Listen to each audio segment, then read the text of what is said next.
So we're here to share on putting on the mind of Christ. That's our theme. And last night, we covered two very important points about the mind of Christ. The first is that if you read the scriptures carefully, he spent a lot of time in silence. A number of occasions we read in the scriptures how he went to the mountain and prayed at night and then came down and made a big decision.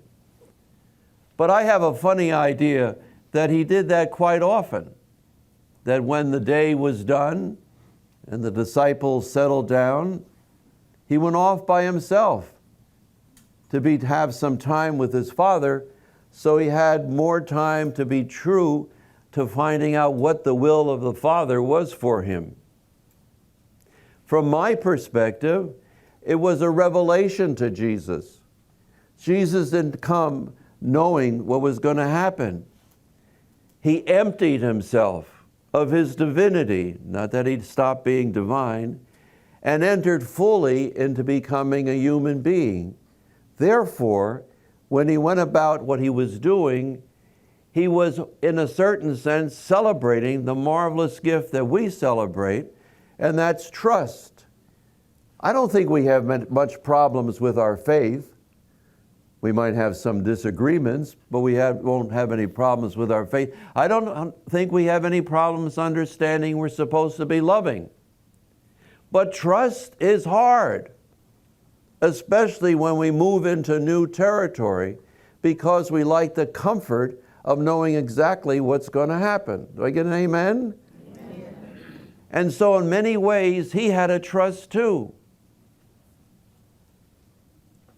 And that is really brought out very powerfully when he was in the Garden of Eden. He was trusting that he was doing the Father's will. But he didn't like it. He wasn't too sure what was going to happen. You think while he was in there in prayer, he knew exactly what was going to happen to him? If you say that, then he really wasn't truly, completely human. Remember how St. Paul talks about it? He emptied himself of his divinity to truly enter into what we enter into. So we're asked to trust. And that's why my best image of trusting is a blind person with the stick, going down a path that was never traveled before. And as long as the blind person could hear tap, tap, tap, tap, tap, tap, they took another step. They took another step. They took another step. And this is what is true of each one of us.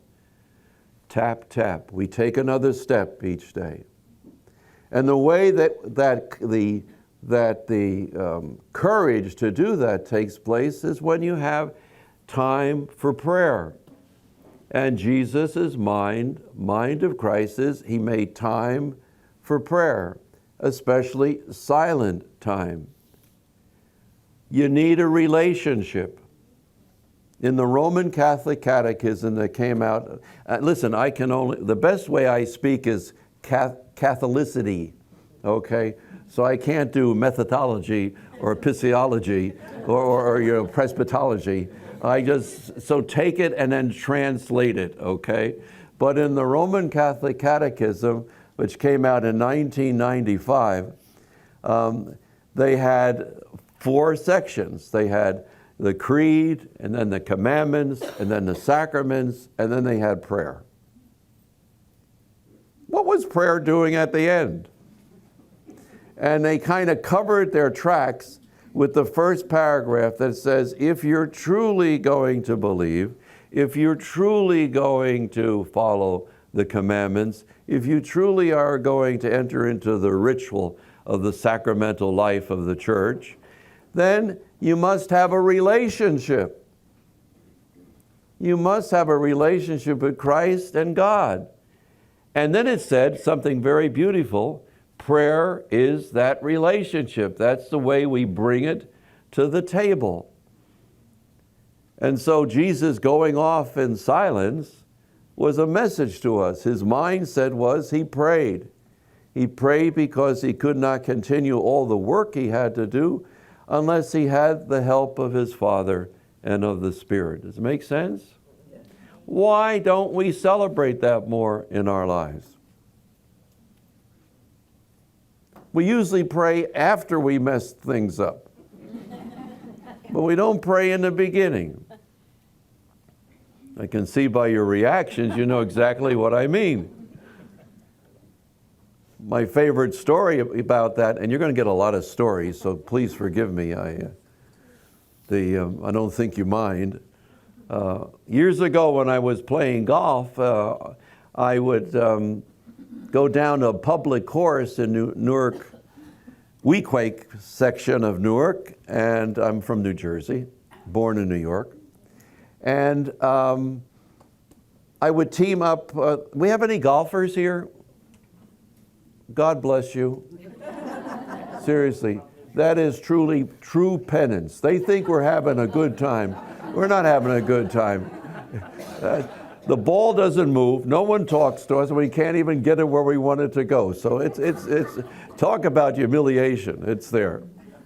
So I went down and I would come and join a foursome. 3 people were there and I would join. And I never introduced myself as a priest. I don't do that. You know, at the end, if they ask, I tell them. Because once they know you're a priest, they put on a face, you know. So I don't want to be with that face. You know, I want to be with them as a human being. So we're playing golf, and this one guy couldn't putt to help himself. I mean, he couldn't get that ball in the hole, you know. He was having a terrible day. So he would line up the putt, hit it, miss it. And then he would say, Jesus. All right. And that happened a number of times. Line up, miss it, Jesus. So I was doing pretty good that day, which is a miracle. So what happened actually was he says to me, Carl, baby, you know, that's male talk, you know, Carl, baby. He says, you're doing pretty good putting here. Could you give me a tip? I'm ashamed of myself because I looked at him and I said to him, you know, it might help to pray before you putt.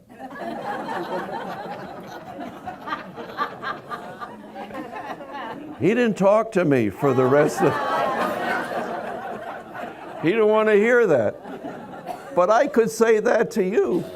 Why don't you pray before you putt? Why don't you truly pray before you putt? Not just before meals, but have that constant awareness that we're companioning with our God and we need God's help. You know you're being carried. We all know we're being carried. You know, there's no more Superman and Wonder Woman, you know. We're just human beings, you know, that need all the help we can get. Do I get an amen? Amen. The mind of Christ is, he made time to pray, so should we, and he made time to pray in silence. He went to the mountain by himself many times. The mind of Christ is also is that he consented. He did the will of his Father. And we talked about what was involved in consent from our part. We are wonderfully made. With God's help, all things are possible. It's a life of diminishment. We keep letting things go as time goes on. We got too much luggage. And we truly want to become more a reflection of image of Christ that's alive inside of us, that we become a new creation.